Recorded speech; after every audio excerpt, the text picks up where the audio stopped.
Hello guys, तो स्वागत है आप सभी का पीएस मांगा रिकैप में। तो लास्ट एपिसोड में हमने देखा था मिसेस जी पकड़ी गई है। इस बात को बताने के लिए बटलर बाउकिंग के पास में आ गया होता है। बटलर बोल रहा होता है, बेवकूफ कहेंगे क्या तू देख नहीं रहा कि मैं यहाँ पे मास्टर डिंडिंग के पास हूँ। इनकी तबीयत इतनी खराब है फिर तो हम लोग को डिस्टर्ब कर रहा है। बटलर बोल रहा होता है, बात बहुत ही अर्जेंट थी मास्टर, वरना मैं कभी भी इनके रेस्ट को ना डिस्टर्ब नहीं करता।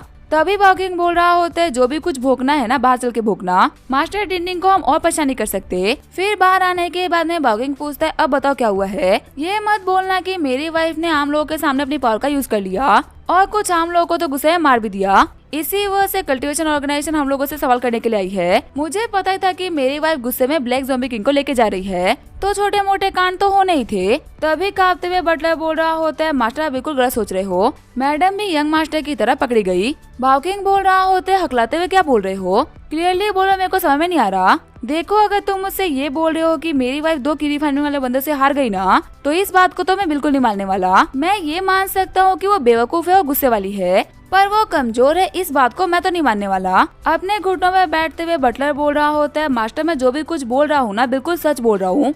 इस नाचीज में इतनी हिम्मत ही नहीं है कि आपके सामने झूठ बोल सके। जब मैडम को माई घर पे गए हुए काफी टाइम हो गया ना, तब मैंने इन्वेस्टिगेशन के लिए कुछ बंदों को उनके पीछे भेजा और तब मेरे बंदे ना फोटोज लेके आए कि कैसे माइकी ने यंग मास्टर के बगल में मैडम को भी पकड़ के रखा हुआ है और जो ब्लैक ज़ॉम्बी किंग थे ना उनको उसने कपड़ों से ढक रखा है। वो बंदा बहुत ही खतरनाक है मास्टर, मैं इसी चीज के बारे में इन्फॉर्म करने के लिए यहाँ पे आया था। बाउकिंग बोल रहा होता है, ठीक है मैं समझ गया, अब ना यहीं पे बैठे रहना, मैं जा रहा हूँ तुम्हारी मैडम को बचाने की तैयारी करने के लिए। कुछ भी क्यों ना हो जाए लेकिन मेरे को परेशान करने के लिए मत आना, वरना अंजाम क्या होंगे तुम्हें पता है। आगे जो बाउकिंग होता है वो डिंग डिंग धर्मा के पास में आ गया होता है। डिंग डिंग धर्मा बोल रहे होते हैं, ब्रदर जी की आपके वाइफ को कुछ हुआ है क्या। बटलर जंग बड़े ही घबराए हुए से लग रहे थे। बाउकिंग बोल रहा होता है, वो कमीना एविल कल्टिवेटर ना बहुत ही चालाक निकला, मेरी वाइफ पूरी तरह के साथ में गई थी, फिर भी वो चालाक बंदे के ट्रैप में फंसी गई। डिंग डिंग धर्मा बोल रहा होता है, मैंने कहा था ना कि वो बहुत ही चालाक और बहुत ही अजीब सा है, आपके फैमिली के आर्टिफैक्ट्स को उसने मॉडिफाई करके और भी खतरनाक कर दिया था।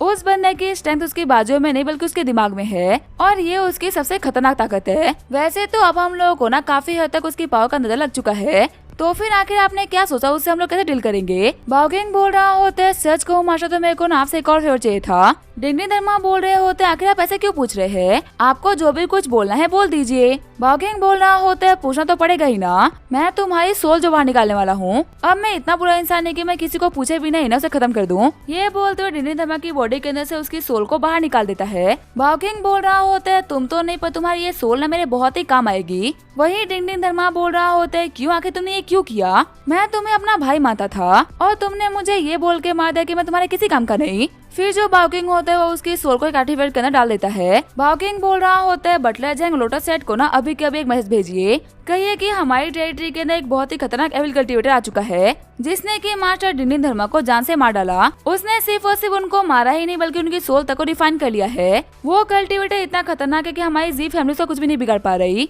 तो इसी वजह से लोटस सेट के लोग अपने और भी पावरफुल मास्टर को भेजे यहाँ पे रिवेंज लेने के लिए। सीन चेंज होता है, माइकी घर का सीन दिखाया जाता है। हम देखते हैं माइकी ने काफी सारे गड्ढों के अंदर ट्रैप बिछा रखे होते हैं। तभी सोफिया बोलती है, दाली फटाफट से आगे बढ़ो, सारे के सारे गड्ढों को भर डालो। सोफिया की बात को मानते हुए दाली सिर्फ और सिर्फ 2 मिनट में ये सारे काम कर देता है। माइकी बोल रहा होता है, कहना पड़ेगा सोफिया, तुम दाली को ना काफी तरीके से कंट्रोल कर पा रही हो। तभी वहाँ पे आते हुए लिली बोल रही होती है, माइकी हमारे पूरे के पूरे लोकेलिटी ने ना अपनी अपनी जगह को खाली कर दिया, पता है वो सारे के सारे ना नए घर मिलने से बहुत ही खुश थे। माइकी बोल रहा होता है, चलो ये तो काफी अच्छी बात है, अब मैं अपने रियल काम को ना यहाँ पे स्टार्ट कर सकता हूँ। ये बोलते हुए हमारा माइकी वहाँ पे काफी सारी एनर्जी को रिलीज करता है। लिली बोल रही होती है, माइकी आखिर तुम क्या कर रहे हो। माइकी बोल रहा होता है, आज सुबह से मैं यहाँ पे एक फॉर्मेशन बिछा रहा था और अब मैंने उस फॉर्मेशन को एक्टिवेट कर दिया है। लिली बोल रही होती है, वैसे अगर मैं सच बोलूँ ना तो मुझे तो यहाँ पे कुछ भी चेंजेस नहीं दिख रहे। माइकी बोल रहा होता है, घर में लगे हुए लैंप्स ज्यादा तक काम नहीं करते जब तक कि घर में चोर एंटर नहीं करते। फॉर्मेशन बिल्कुल उसी की तरह है, ये अपना इफेक्ट तब दिखाएगा जब लोग घर के अंदर एंटर करने का ट्राई करेंगे। माइकी बोल रहा होता है, सोफिया तुम जाके खेल सकती हो, पर हाँ ध्यान रखना ज्यादा दूर मत जाना, मेरे को तुम्हारी मॉम को ना कुछ काम था। फिर जो सोफिया होती है वो वहाँ चली जाती है। माइकी बोल रहा होता है, लिली चलो अब हम लोग को और ज्यादा पावरफुल बनने की तैयारी करनी होगी। तभी सीन चेंज होता है, जी मेंशन का सीन दिखाया जाता है। हम देखते लोटस सेट से कुछ पावरफुल बंदे जी मेंशन आ रखे होते हैं। गाड़ी से उतरते हुए एक बंदा बोल रहा होता है, मैं हूँ लोटस सेट का सुपरवाइजर झाओ हुआन, मेरे को जी फैमिली की तरफ से एक मैसेज मिला था कि मैं लोटस सेट के एक मास्टर को ना किसी ने मार दिया है। मैं यहाँ पे जानने के लिए आया हूँ कि आखिर क्या हुआ था और कैसे मेरे मास्टर मारे गए। तभी अनाउंस होता है कि प्लीज आप अंदर आइए। मास्टर डिंडिंग के फ्यूनरल के सारे अरेंजमेंट हमारी फैमिली हेड ने कर दिए हैं। अंदर आते हुए झाओवान बोल रहा होता है, अंकल जी आपसे मिले हुए ना काफी टाइम हो गया, वैसे आखिर ये सब कुछ कैसे हुआ? मास्टर डिंडिंग धर्मा कैसे मारे गए? ये तो एक बहुत ही पावरफुल कल्टिवेटर है ना, आखिर कोई भी एरा गैरा कल्टिवेटर इनको कैसे मार सकता है? सिर्फ और सिर्फ इनके फाउंडेशन को डिस्ट्रॉय नहीं किया गया बल्कि इनकी सोल तक को बाहर निकाल दिया गया है। सच कहूँ तो एक बहुत ही घटिया कल्टिवेटर सब कुछ कर सकता है। बाउकिंग बोल रहा होता है, वही घटिया कल्टिवेटर ना अभी मेरे सर का दर्द बना हुआ है। वो जो एविल कल्टिवेटर है ना, उसने सबसे पहले तुम्हारे कजिन से फाइट करी थी और उसने तुम्हारे कजिन को किडनैप करके रखा हुआ, यहाँ तक कि वो छोड़ने के लिए भी तैयार नहीं। तुम्हारे कजिन की भी फाउंडेशन डिस्ट्रॉय हो चुकी है, लेकिन किस्मत की बात तो ये है कि अभी तक वो बचा हुआ है। हमें समझ ही नहीं आ रहा कि आखिर वो एविल कल्टिवेटर है कौन और आया कहाँ से है। जो मास्टर डिंडिंग धर्मा है ना, वो तुम्हारे कजिन को बचाने के लिए गए थे, लेकिन देखो किस कंडीशन में वापस आए। मास्टर डिंडिंग धर्मा के बाद में तुम्हारी आंट भी तुम्हारे कजिन को बचाने के लिए गई थी। वो अपने साथ में जी फैमिली के घोस्ट किंग को भी लेके गई थी, लेकिन वो भी जीत नहीं पाई और उनको भी किडनैप कर लिया गया। जाओ बोल रहा होता है, आखिर ऐसा भी कौन सा एविल कल्टिवेटर है जिसने की आंट को भी हरा दिया? जो आंट का ब्लैक ज़ॉम्बी किंग है ना, वो एक बहुत ही पावरफुल ज़ॉम्बी किंग है और सभी को पता है कि आंट अपने सेट के सबसे पावरफुल मेंबर में से एक है। घोष को कंट्रोल करने में हमारे सेट से बेहतर और कोई सेट नहीं। अगर इस दुनिया में ऐसा कोई जो कि मेरे आंट को हरा सकता है तो वो कोई छोटा मोटा बंदा नहीं हो सकता। ये बोलना कि कनौन से फिगर ने उनको हरा दिया, ये सुनने में भी ना काफी अजीब लगता है। बाउकिंग बोल रहा होता है कि मैं तुम्हें उस बंदे के बारे में और बताऊंगा ना तो तुम और ज्यादा शॉर्ट हो जाओगे। हमने उस बंदे के बारे में रिसर्च करवाई तो हम लोग को पता चला कि वो किसी बड़ी फैमिली से नहीं, वो तो एक नॉर्मल सी फैमिली से है जिसका ना कल्टीवेशन से दूर दूर तक कोई भी लेना देना नहीं। नॉर्मली तो ऐसा बंदा कल्टीवेशन वर्ल्ड में एंटर तक नहीं कर सकता, उसका एंटर करना ही ना अपने आप में बहुत ही अजीब बात है। और ऐसा भी नहीं है कि वो बंदा कोई बहुत ही पावरफुल कल्टिवेटर है, वो बस की रिफाइनिंग लेवल पे है। मेरे को तो समझ ही नहीं आ रहा कि आखिर उस बंदे के पास में ऐसी भी कौन सी एबिलिटी है कि उसके सामने मास्टर डिंडिंग धर्मा तुम्हारे यहाँ टिक ही नहीं पाए। अभी तो ब्लैक ज़ॉम्बी किंग बिना उस बंदे के हाथों में फंसा हुआ है। शॉक्ड होते हुए झाओवांग बोल रहा होता है, क्या ब्लैक ज़ॉम्बी किंग उस बंदे के पास है? बाउकिंग बोल रहा होता है, मैटर इतना बढ़ चुका है, इसी वजह से तो मैंने तुम्हें बुलाया। भले ही घोस्ट किंग सेक्ट या फिर तुम्हारा लोटस सेक्ट, तुम दोनों के ही बहुत ही खास मेंबर हो, ऊपर से तुम्हारे पास में एक ऑफिशियल स्टेटस भी है। तुम अपने लॉ एनफोर्समेंट टीम को इसके अंदर हेल्प करने के लिए बोल सकते हो। देखो सभी को पता है कि अगर तुम नहीं होते ना तो आज यहाँ तक मैं पहुँच नहीं पाता, तो इसी वजह से मेरे इस मुश्किल वक्त में ना मैं सिर्फ तुम्हारे ऊपर भरोसा कर सकता हूँ। झाओवांग बोल रहा होता है, मेरा जो कजिन है वो जी फैमिली का फ्यूचर है। वो कमीना एविल कल्टिवेटर इतना बुरा है कि उसने मेरी आंट और मेरी कजिन दोनों को पकड़ लिया, यहाँ तक कि मेरे मास्टर अंकल डिंडिंग धर्मा को ही मार डाला। टेंशन मत लीजिए, मेरे को पता है कि कुछ तो बहुत ही बुरा हुआ है, इसी वजह से मैं खाली हाथ नहीं आया, पूरी की पूरी तैयारी करके आया हूँ। एक बहुत ही शानदार टीम और बेहतरीन वेपन मेरे साथ है, वो जो भी एविल कल्टिवेटर है ना उसकी मौत तो पक्की है। आज मैं कैसे भी करके अपने आंट और अपनी कजिन को वापस बचा के लेके आऊंगा। बाउकिंग बोल रहा होता है, झाओवांग तुम्हारा बहुत बहुत शुक्रिया, तुम्हें नहीं पता कि तुम ये करके मेरे जी फैमिली के ऊपर कितना बड़ा एहसान करोगे। वही सीन चेंज होता है, हम देखते हैं माइकी ने अपनी कल्टीवेशन को कंप्लीट कर लिया होता है। खड़ा होते हुए माइकी बोल रहा होता है, फाइनली फाउंडेशन एस्टेब्लिशमेंट कंप्लीट हो गया, अभी जो मेरी बॉडी के अंदर है वो है प्योर यांग एनर्जी। लिली तुम्हारा शुक्रिया, तुम्हारी वजह से सब कुछ हो पाया है। लिली बोल रही होती है, मेरे को खुशी है कि मैं तुम्हारे काम आ पाई, लेकिन तब जो लिली होती है वो बेहोश जाती है। वही हम देखते हैं दूर से ये सब कुछ झाओवांग देख रहा होता है। झाओवांग बोल रहा होता है, अंकल ने बिल्कुल सही कहा था, ये लड़का ना बिल्कुल ही सेमलेस है। आखिर सुबह के टाइम पे डुअल कल्टीवेशन कौन करता है? वैसे आखिर मुझे इसे क्या करना है, इसने मेरी जी फैमिली के बंदों को किडनैप कर रखा है। आज मैं यहाँ पे आया हूँ इस कमीने को हमेशा हमेशा के लिए खत्म करने के लिए। फिर वो अपने टीम मेंबर्स को बोलता है कि वेपन को बाहर निकालो, इस कचरे को हम लोग ना एक सेकंड के लिए भी जिंदा नहीं छोड़ सकते। फिर वो अपनी बंदूक को लोड करते हुए सोफिया को टारगेट करने लगता है। पीछे खड़ी उसकी टीम मेंबर बोल रही होती है, कैप्टन क्या आपको ही लगता है कि पहले हमें इस मैटर को इन्वेस्टिगेट करना चाहिए? हम लोग लॉ एनफोर्समेंट टीम से है, हम बिना इन्वेस्टिगेशन के कुछ भी नहीं कर सकते। और वैसे भी यंग मास्टर जी के बारे में मैंने बहुत सारे रूमर सुने हैं। सुना तो ये भी है कि यंग मास्टर जी कॉमनर्स के ऊपर अपनी पावर का यूज करते हैं और ना जाने कितने की सोल को हार्वेस्ट करके उन्होंने इस पावर को हासिल किया था। झाओवांग बोल रहा होता है, फालतू रूमर्स के ऊपर ध्यान मत दो, रूमर्स तो कोई फैला देता है। हमारी लॉ एनफोर्समेंट टीम रूमर्स के ऊपर नहीं बल्कि एविडेंस के ऊपर काम करती है। तुम्हें पता है जी फैमिली के यंग मास्टर है, ये कौन है? वो घोस्ट किंग सेट के मास्टर का बेटा है और लूसेंट सेट की एल्डेस्ट डॉटर ना उसकी मॉम है। जिस बंदे का बैकग्राउंड इतना कमाल का है कि वो नॉर्मल बंदे का यूज क्यों करेगा कल्टीवेट करने के लिए? क्या तुम्हें लगता है कि ऐसे बंदे के पास रिसोर्सेज की कोई भी कमी होगी? अभी हमें पूरा का पूरा फोकस ना जी फैमिली के यंग मास्टर को बचाने में लगाना चाहिए। जी फैमिली के किसी मेंबर को अगर कुछ भी हो गया ना तो कल्टीवेशन वर्ल्ड में काफी दिक्कतें आ सकती है। तुम्हें पता है ना कि हर एक सेट पावर को बैलेंस करने में कितनी इंपॉर्टेंस रखती है। ऐसे में किसी को भी कुछ भी होना ना हम अफोर्ड नहीं कर सकते। इस एविल कल्टिवेटर की फैमिली में ना 3 मेंबर्स है और हम एक एक करके तीनों को शूट कर देंगे। ये बोलते हुए उनके ऊपर गोलियों को चला देते हैं, यहाँ तक कि वो लोग सोफिया तक को नहीं छोड़ते। गोलियों की आवाज को सुनते हुए जी और उसकी मॉम बोल रहे होते हैं, लगता है कि हमें बचाने के लिए रीइंफोर्समेंट आ गई। जी की मॉम बोल रही होती है, जी अब तुम बिल्कुल भी टेंशन मत लो, हम बच चुके हैं। मैंने कहा था ना कि भले ही तुम्हारे फादर स्ट्रॉन्ग ना हो लेकिन उनके कनेक्शंस बहुत ही तगड़े हैं। पक्का से यहाँ पे रीइंफोर्समेंट भेजने वाले और कोई नहीं बल्कि तुम्हारे फादर होंगे। अभी जो अटैक हुआ है ना वो गन से अटैक किया गया है, तो पक्का से लॉ एनफोर्समेंट टीम के बंदे यहाँ पे आएंगे और उनको लीड करने वाला और कोई नहीं बल्कि तुम्हारा कजिन होगा। आवाज के हिसाब से एक बार में 3 गन शॉट को फायर किया गया था। इसका मतलब इस मैगी की पूरी फैमिली के ऊपर ना एक ही बार में अटैक किया गया है। तीनों के सर पे हेडशॉट पड़ेगा और तीनों के तीनों ही मारे जाएंगे। अब उस कमीने को पता चलेगा कि हम लोगों से पंगा लेने का मतलब क्या होता है। जी बोल रहा होता है, मॉम सच में आप लोग ना बहुत ही कमाल के हो, सिर्फ गन शॉट की आवाज से आप समझ गई कितनी गोली चली है और कहाँ पे चली है। जी की मॉम बोल रही होती है, अगर कल्टीवेशन में तुम ही मेहनत कर रहे होते ना तो आज तुम्हें भी ये सब कुछ पता चल रहा होता। तुम्हें क्या लगता है हम लोग बेवकूफ है जो कि तुम्हें कल्टीवेशन करने के लिए बोलते हैं? कल्टीवेशन करने के ना बहुत सारे फायदे होते हैं। जी बोल रहा होता है, मॉम मैं पहले आप लोगों की बातें सुन के ना समझ नहीं पाया था, लेकिन अब मेरे को पता चल चुका है कि पावर की क्या इंपॉर्टेंस होती है। सच कहूँ ना तो मेरे को बहुत ही गुस्सा आ रहा है कि मैं इस मागी को ना पर्सनली सबक नहीं सिखा पा रहा। मुझे उस मागी के सामने ना उसकी वाइफ के साथ में एंजॉय करना था और उसकी बेटी की सोल को निकालते उसे खुद को पावरफुल बनाना था।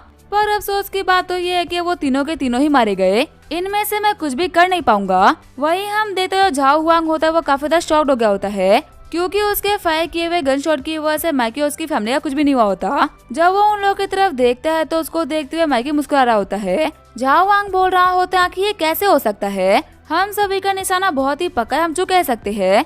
फटाफट से सभी लोग ना फिर से गोली चलाएंगे। ये बोलते सभी के सभी फिर से गोली चलाना स्टार्ट कर देते हैं, पर हम देखते हैं मैगी के इनविजिबल बेरे की वजह से कोई भी गोली उन लोगों को नहीं लगती, बल्कि घर के बाहर ही सही की सही गोलियां गिर रही होती है। लिली बोल रही होती है, माइकी आखिर ये गन शॉट की आवाज कहाँ से आ रही है? माइकी बोल रहा होता है, टेंशन मत लो, अभी घर में कुछ और मेहमान भी आने बाकी है, रस्सियों का इंतजाम कर लो, उन लोगों के लिए भी जगह बनानी पड़ेगी ना। फिर अपनी फॉर्मेशन का यूज करते हुए माइकी पूरी की पूरी जगह को धुएं से भर देता है। हुआंग का एक बंदा बोल रहा होता है, आखिर ये क्या हुआ? हर जगह धुआं होने की वजह से मेरे को तो कुछ भी नहीं दिख रहा। वैसे कैप्टन हमारी गोली ना इन लोगों पर बिल्कुल भी काम नहीं कर रही। क्या इसका मतलब ये है कि ये सभी के सभी गोल्डन कोर रिलम पे है? हुआंग बोल रहा होता है, शांत हो, ऐसा नहीं हो सकता। गोल्डन कोर रिलम के कल्टीवेटर्स ना बहुत ही रेयर होते हैं। अगर कोई इतना पावरफुल बंदा यहाँ पे होता ना तो यहाँ पे हमारे साथ में टाइम पास नहीं कर रहा होता। मैं गारंटी कर सकता हूँ कि इस बंदे ने मैजिक का यूज करते हुए इल्यूजन बनाया है, इसी वजह से हमारे गन शॉट ना इन लोगों को लग नहीं रहे। शॉक्ड होते हुए टीममेट बोल रहा होता है, इल्यूजन मैजिक? आपको पता है ना कैप्टन ये कितना रेयर होता है?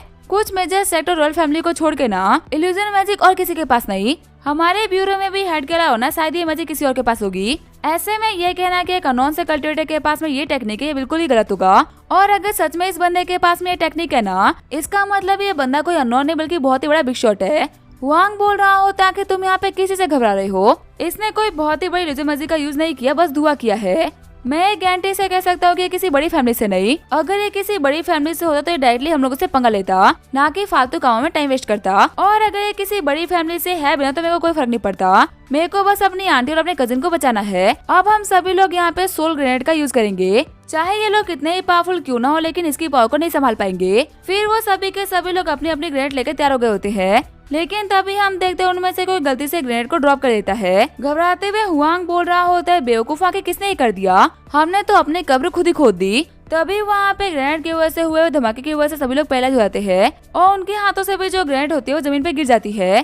थोड़ी देर बाद में हम देखते हैं जी और उसके मॉम के साथ में उन लोगों को भी बांध के रख दिया गया होता है। गुस्सा करते हुए जी की मॉम बोल रही होती है, आखिर तुम हो कौन और क्यों हम लोग के लिए दिक्कतें खड़ी कर रहे हो? एक सेकेंड रुको, अभी थोड़ी देर पहले तुम की रिफाइनरी लैंप पे थे ना, आखिर तुम ब्रेक थ्रू करते हुए फाउंडेशन लैंप पे कब पहुंच गए? फाउंडेशन रिलम ऐसा रिलम है जहाँ पे पहुंचने में लोगों को साल लग जाते हैं और तुम एक दिन के अंदर ब्रेक थ्रू करके यहाँ तक पहुँच गए। तुम्हारी बॉडी में जो एनर्जी है ना वो प्योर यंग एनर्जी है। आज के टाइम में इतनी प्योर एनर्जी ना किसी के पास नहीं होती। जी बोल रहा होता है, मॉम आखिर आप पिता क्यों शौक हो रही हो? अगर इसके पास ये एनर्जी है तो इसमें कौन सी बड़ी बात हो गई? मैं भी कुछ दिनों पहले की रिफाइनरी इलम के पीक पे था और कुछ सालों बाद में ही ना मैं भी इस इलम में पहुंचा था। तो अगर इसने इस इलम को अचीव कर भी लिया तो इसमें कौन सी बड़ी बात हो गई? जी की मॉम बोल रही होती है, बेवकूफ कहीं के। मैंने यहाँ पे आने से पहले ना इस बंदे के बारे में रिसर्च किया था और मेरे को पता चला कि आज से 3 दिन पहले तक ना ये बंदा कल्टिवेटर तक नहीं था। सोचो कि आखिर 3 दिन के अंदर इसने ऐसी भी कौन सी कल्टिवेशन करी जो कि ये इतना आगे पहुँच गया। लगता है कि इस बार हम लोगों ने किसी बहुत ही बड़े पावरफुल बंदे से पंगा ले लिया।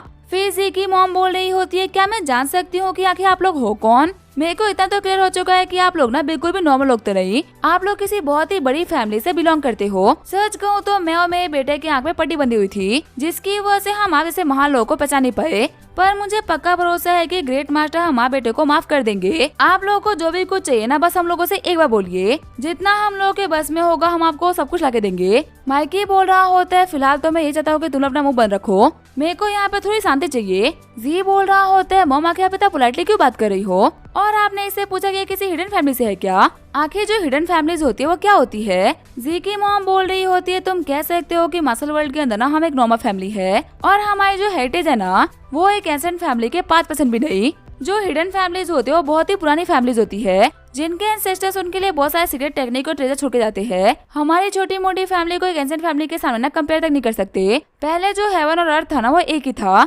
लेकिन हेवन और अर्थ की बढ़ती हुई पावर को देखते हुए गॉड ने हेवन और अर्थ को अलग कर दिया। हेवन पे चले गए सारे के सारे पावरफुल लोग और अर्थ पे बच गए सारे कमजोर लोग। लेकिन कुछ पावरफुल लोगों ने अर्थ पे रहने की सोची, और उन्हीं की देन है कि आज भी इस वर्ल्ड के अंदर कल्टीवेशन जिंदा है। हमारा जो घोष किंग सेक्ट है ना उसको लेडी लुन्सू ने बनाया था, और उसके बाद में काफी सारे और भी पावरफुल लोगों ने उसको आगे बढ़ाया। और तुम्हें पता है जो लेडी लिंगसू थी ना वो अपने टाइम में कोई पावरफुल कल्टीवेटर नहीं थी, वो एक एवरेज कल्टीवेटर थी जो कि इस वर्ल्ड में रुक गई। और देखो सिर्फ और सिर्फ उनकी वजह से कितनी पावरफुल सेक्टर फैमिली खड़ी हो पाई, जिनमें से एक हम लोग भी है। लेकिन उस टाइम पे सिर्फ और सिर्फ लेडी लिंगशु ही नहीं बल्कि और भी काफी सारे इमोर्टल रुक गए थे, और उनमें से कुछ तो ऐसे भी थे जो कि बहुत ही ज्यादा पावरफुल थे। उस टाइम के एवरेज लोगों की वजह से आज हम लोग बड़ी फैमिली बन पा रहे हैं। तो फिर सोचो कि उस टाइम के जो पावरफुल कल्टीवेटर्स होंगे उन लोगों की खड़ी की गई फैमिली कितनी पावरफुल होगी। उन्हीं फैमिलीज को आज के टाइम पे रॉयल फैमिली या फिर हिडन फैमिली बोलते हैं। उन लोगों के पास में बहुत ही कमाल के टेक्निक और रिसोर्सेज होते हैं। और जहाँ तक मेरे को लगता है जो माइकी है ना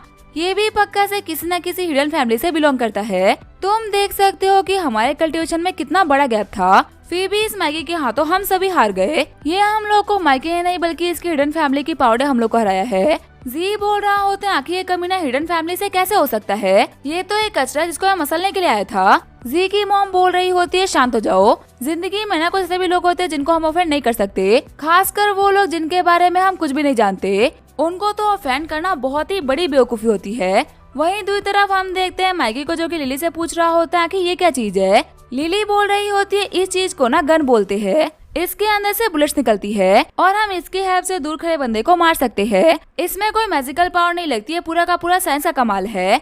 माइकी बोल रहा होता है, मैं देख सकता हूँ कि इन लोगों ने बुलेट्स के ऊपर ना छोटे छोटे तलिस्मान लगा रखे हैं। इसके साथ में अगर इन लोगों के सामने कोई बहुत ही पावरफुल कल्टीवेटर भी आता है ना तो ये उसका भी सामना काफी इजीली कर लेंगे। मेरे को पसंद ही लगा था कि जो ह्यूमैनिटी होगी वो बहुत ही वीक होगी। आज के टाइम पे वो लोग भाले और स्वॉर्ड से फाइट करते होंगे, क्योंकि हमारे इमोर्टल वर्ल्ड में तो हम लोग अभी बिना उन्हीं वेपन से फाइट करते हैं। पर देखो ह्यूमैनिटी अपने दिमाग का यूज करते हुए कितने आगे निकल गई। वैसे लिली क्या यही वो चीज है जिसको ग्रेनेड बोलते हैं? पता है जब वो इसको हमारी तरफ फेंक रहे थे ना तब मैंने उनमें से एक बंदे को कंट्रोल कर लिया था और इस चीज को उन्हीं के ऊपर फिकवा दिया।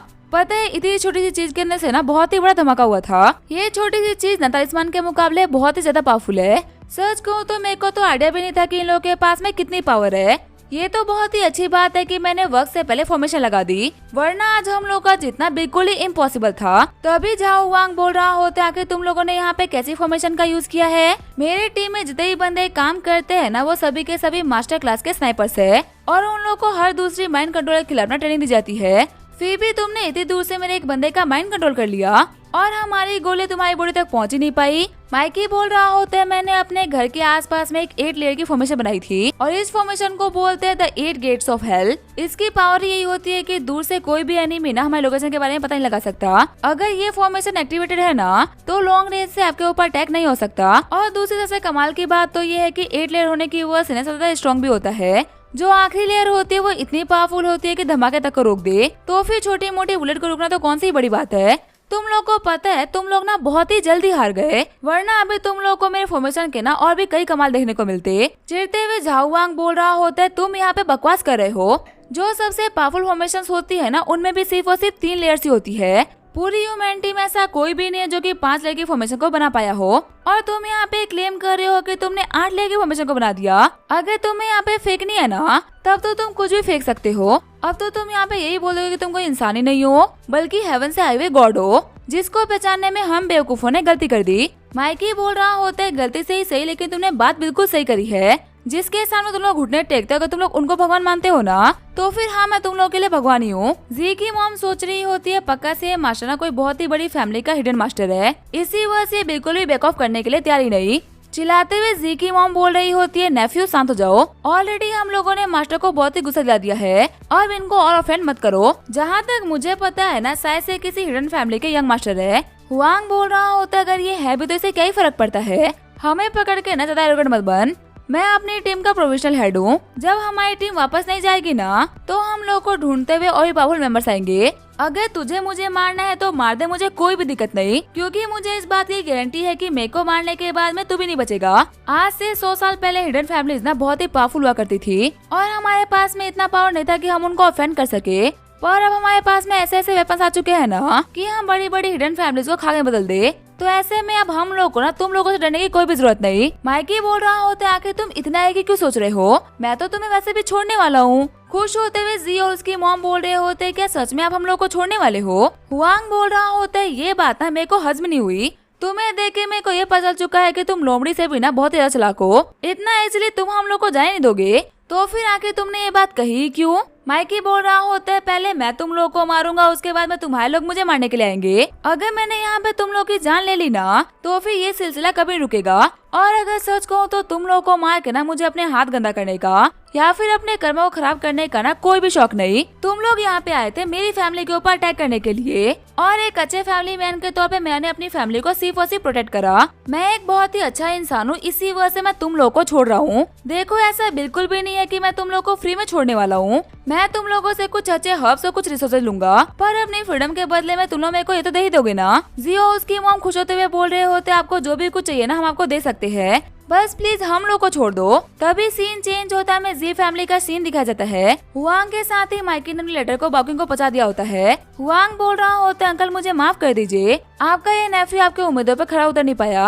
आपने उस बंदे के बारे में जो भी कुछ सुना है ना वो बिल्कुल सच है, जितना वो चालाक है उतना ही वो खतरनाक भी है। आंटी और कजिन अभी बहुत ही बड़े खतरे में है। वहीं पेपर को पढ़ते हुए बाकिंग को बहुत ही गुस्सा आ रहा होता है। बटलर जैंग बोल रहा होता है ये कमियां तो हम लोग को लूटने पे आ गया, हमारा घोस्ट किंग सेकना बहुत टाइम पुराना है और अपने ट्रेजर को इकट्ठा करने में हम लोगों ने बहुत ही मेहनत करी है।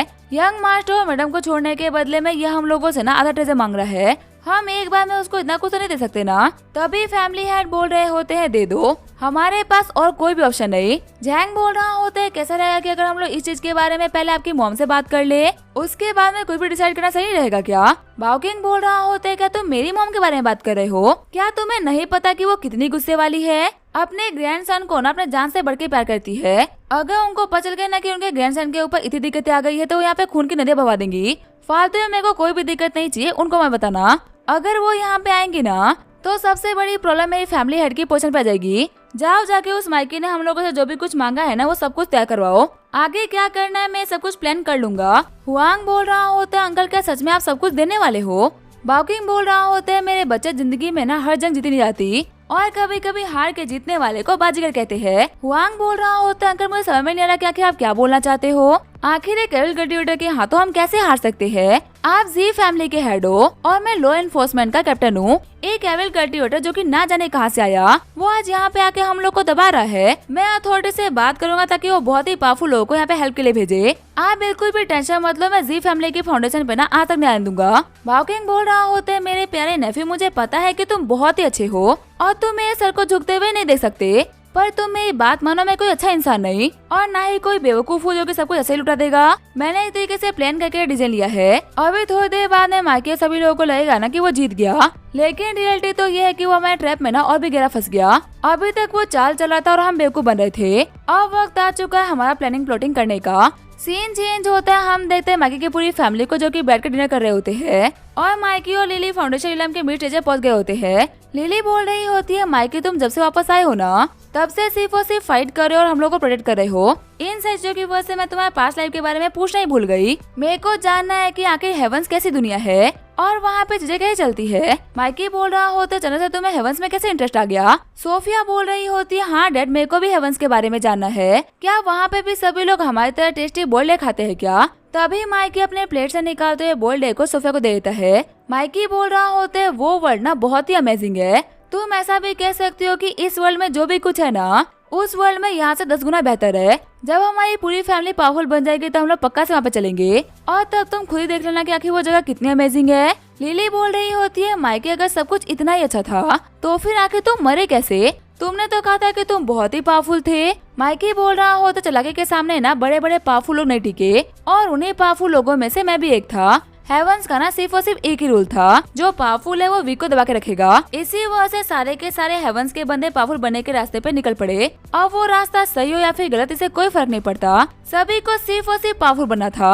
और इसी वजह से हेवन के अंदर हुई द ग्रेट एंशिएंट वॉर। इस वॉर के बाद में काफी सारी काउंट्रीज आपस में बढ़ गई, और सभी लोग खुशी खुशी अपनी अपनी जगह पे रहना स्टार्ट कर दिए। पिछले 1000 साल से हमारे हेवंस के अंदर बैलेंस चल रहा था, लेकिन कुछ दिनों पहले ये शांति भंग हो गई। पता नहीं कैसे हमारे हेवंस के अंदर पावर बैलेंस ना बिगड़ने लग गया, और एक बहुत ही पावरफुल ऑर्गेनाइजेशन सामने आई। उनका सिर्फ और सिर्फ एक ही मोटिव था, उनको कैसे भी करके कल्टिवेटर्स को खत्म करना था। जब मैं सर्विजन में बैठा हुआ था ना, और मेरा पूरा का पूरा ध्यान कल्टिवेशन के ऊपर था, तब उन लोगों ने मेरे ऊपर अटैक करा, और ऐसे उन लोगों ने और भी हेवंस के पावरफुल लोगों के ऊपर अटैक करा, जिसकी वजह से हेवंस में काफी सारे लोग मारे गए, और लॉ एंड ऑर्डर पूरी तरीके से खराब हो गया। मुझे खुद नहीं पता कि मेरे वहाँ से आने के बाद में चीजें कैसी होंगी। इसी वजह से कैसे भी करके मेरे को बहुत जल्दी पावरफुल बनना होगा, ताकि मैं उस वर्ल्ड में जाके अपने वर्ल्ड की बागडोर को फिर संभाल सकूं, और उस कमीने के बारे में पता लगा सकूं, जिसने कि मैं सेक्लूजन वाली जगह के बारे में ना इन लोगों को बताया था। लिली बोल रही होती है, लेकिन मैंने तो किसी कहानियों में देखा है कि इमोटल्स को ना किसी भी चीज से कोई फर्क नहीं पड़ता, तो फिर आखिर पावर्स के चक्कर में कुछ इमोटल्स दूसरे इमोटल्स को क्यों मारेंगे? माइकी बोल रहा होता है, टीवी वालों को टीआरपी चाहिए होती है, इसी वजह से वो कुछ ही बकवास दिखा देते हैं। रियल वर्ल्ड में वो सब कुछ नहीं होता जो कि टीवी में होता है। टीवी में तो ये भी दिखाया जाता है कि सारे के सारे इंसान बहुत ही अच्छे हैं, तो फिर आखिर सब अच्छा ही है तो 3 वर्ल्ड वॉर हुई क्यों? सोफिया बोल रही होती है, डैड ये तो मेरे को भी समझ में नहीं आता, आखिर सभी लोग आपस में फाइट क्यों करते हैं? हमें ना एक दूसरे के साथ में घर खेलना चाहिए, ये कितना इंटरेस्टिंग है ना। फाइटिंग करने में तो कुछ भी नहीं रखा हुआ। माइकी बोल रहा होता है, अगर पूरा वर्ल्ड ऐसा ही सोचता ना तो ये दुनिया बहुत ही अच्छी होती, पर अफसोस की बात तो ये है कि ऐसा बिल्कुल नहीं हो सकता। तभी उन लोगों को कमरे के बाहर से आ जाती है कि मैं जी वॉकिंग हूँ, और सीनियर मैं आप लोगों को रिस्पेक्ट शो करने के लिए आया हूँ, प्लीज सीनियर बाहर आइए, मेरी फैमिली को छोड़ दीजिए। खुश होते हुए जी और उसकी मॉम बोल रहे होते हैं, फाइनली डैड यहाँ पे आ गए। तभी बाहर आते हुए माइकी बोल रहा होता है, अगर तुम यहाँ पे आए हो तो पक्का से खाली हाथ तो नहीं आओगे, क्या तुम वो सब कुछ लेके जो कि मैंने तुमसे मंगाया था? जी बाउकिंग बोल रहा होता है, मेरे बेटे और मेरी वाइफ ने आपको ऑफेंड करके बहुत ही बड़ी गलती कर दी। सच कहूँ तो अपने रोजमर्रा के काम में ना मैं बहुत ही बिजी था, और ये पता चलते कि इन लोगों ने आपको ऑफेंड किया, मेरे को बहुत ही टाइम लग गया। सच कहूँ तो ये मेरी ही गलती है कि मैंने वक्त रहते अपने फैमिली को संभाल नहीं पाया। अगर मैंने इन लोगों को संभाल दिया होता ना तो ऐसा कुछ भी नहीं होता, लेकिन अगर मैंने गलती करी है तो पनिशमेंट तो लेनी पड़ेगी ना। इसी वजह से आपने मेरे से जो भी कुछ मंगाया था मैं सब कुछ लेके आ चुका हूँ। अपनी इस कंपटीशन को लेके मैं पूरी तरीके से सिंसियर हूँ। इसी वजह से सीनियर मेरी वाइफ और मेरे बच्चे को छोड़ दीजिए। मैं आपको प्रॉमिस करता हूँ कि मेरी जी फैमिली की तरफ से अब आपको कोई भी दिक्कत नहीं होगी। बटलर एक बार इनको दिखा दो कि सारे हफ्ते अपनी जगह पे है कि नहीं। तभी जो बटलर जैंग होते वो तिजोरी को खोल देते हैं। माइकी बोल रहा होता है, ठीक है तुम सब कुछ लेके आए हो, लिली उन लोगों को छोड़ दो, इन लोगों ने अपना वादा पूरा कर दिया। तभी लिली जी और जी की मॉम को छोड़ देती है। वहीं जी बाउकिंग बोल रहा होता है, उम्मीद करता हूँ कि अब हम लोगों की दिक्कतें सॉल्व हो गई, फ्यूचर में अब हम लोगों के बीच में कोई भी दिक्कत नहीं होगी। इस एक हैंडशेक के साथ में सारे गिले शिकवे गुनाह हमेशा के लिए दूर करते हैं। वहीं हाथ मिलाते हुए माइकी बोल रहा होता है, अगर आप मेरे रास्ते में नहीं आओगे ना तो मैं भी कभी आपके रास्ते में नहीं आऊंगा। जाते हुए बाउकिंग बोल रहा होता है, आपकी इस बात को मैं हमेशा याद रखूंगा। वहीं बाउकिंग सोच रहा होता है, या तो तुम रखोगे इस हैंडशेक को, तुम पे ये हैंडशेक ना बहुत ही भारी पड़ने वाला है। गाड़ी में बैठते हुए जी बोल रहा होता है, डैड आखिर आपने ये क्या किया? एक ऐसा बंदा जिसने कि मेरी और मॉम की इतनी गंदी हालत कर दी, उसको आपने जी फैमिली की आधी वेल्थ ऐसे दे दी। मेरे को लगा था कि आप यहाँ पे आ गए तो इस बंदे को डिस्ट्रॉय कर दोगे, पर आप तो यहाँ पे इसके लिए तोहफे लेके आए थे। सच में डैड आपने मेरे को बहुत ही डिसअपॉइंट करा। बाउकिंग बोल रहा होता है, डिसअपॉइंट तो मैं ये देख के हो रहा हूँ कि आखिर मेरे बेटे होने के बावजूद भी तुम इतने बेवकूफ कैसे हो सकते हो? क्या तुम्हें यहाँ पे सच में कुछ भी याद नहीं जो कि मैंने तुम्हें सिखाया था? कुछ चीजें होती है जो कि हम दिखावे के लिए करते हैं, पर हमारा पर्पस ना उन चीजों को लेकर दिमाग में बिल्कुल क्लियर होता है। अब उस बंदे के हाथ में तुम और तुम्हारी मॉम थी, और अगर ऐसे में मैं उसके ऊपर कोई बहुत ही खतरनाक अटैक करवा देता तो वो सबसे पहले तुम्हें और तुम्हारी मॉम को मारता। अगर ऐसे में फाइट जीत भी जाता ना तो भी हार तो मेरी होती। लेकिन अब जबकि मैंने तुम लोगों को फ्री करवा लिया तो मैं अपने दुश्मनों का सामना कर सकता हूँ, वो भी उस तरीके से जैसा कि मेरा मन करेगा। रही बात ट्रेजर की तो वो तो हम फिर से हासिल कर सकते हैं। जी की मॉम बोल रही होती है, तुम मेरे बेटे से ना इतना रूडली बात नहीं कर सकते, आखिर तुमने उसको बेवकूफ क्यों कहा? बाउकिंग बोल रहा होते, बेवकूफ उसे नहीं बल्कि उसकी मॉम को बोलना चाहिए था। तुम माँ बेटे दोनों एक नंबर के बेवकूफ हो। तुम शादी के बाद में अपने साथ में ना ब्लैक ज़ॉम्बी किंग को लेके आई थी, और देखो आज तो अपने शादी के गिफ्ट को ना गवा के आ गई थी ना तुम अपने बेटे को बचाने के लिए। आखिर क्या हुआ, तुम कुछ भी नहीं कर पाई? पता है तुम कुछ भी क्यों नहीं कर पाई? क्योंकि तुम्हारे दिमाग में ना गोबर भरा हुआ है। अगर तुम्हारा दिमाग काम कर रहा होता ना तो ब्लैक ज़ॉम्बी किंग के रहते हुए ना तुम कभी नहीं हारती। और बेवकूफ औरत, एक बार के लिए ये तो सोचो कि मैंने ये सब कुछ ना तुम्हें और तुम्हारे बेटे को बचाने के लिए किया है। अगर बेवकूफों की तरह मैं भी फाइट करने के लिए कूद पड़ता और तुम लोगों को कुछ भी हो जाता तो मैं क्या करता? क्या तुम्हें सच में यहाँ पे इतनी सी बात समझ में नहीं आ रही? देखो ऐसा नहीं है कि मैंने उस बंदे को छोड़ दिया है। अब मैं उसके साथ में जो भी कुछ करने वाला हूँ ना, उसने ना सपने में भी उसकी उम्मीद नहीं करी होगी। अब इसका क्या होगा हम देखेंगे नेक्स्ट एपिसोड में। तब तक के लिए वीडियो देखने के लिए थैंक यू।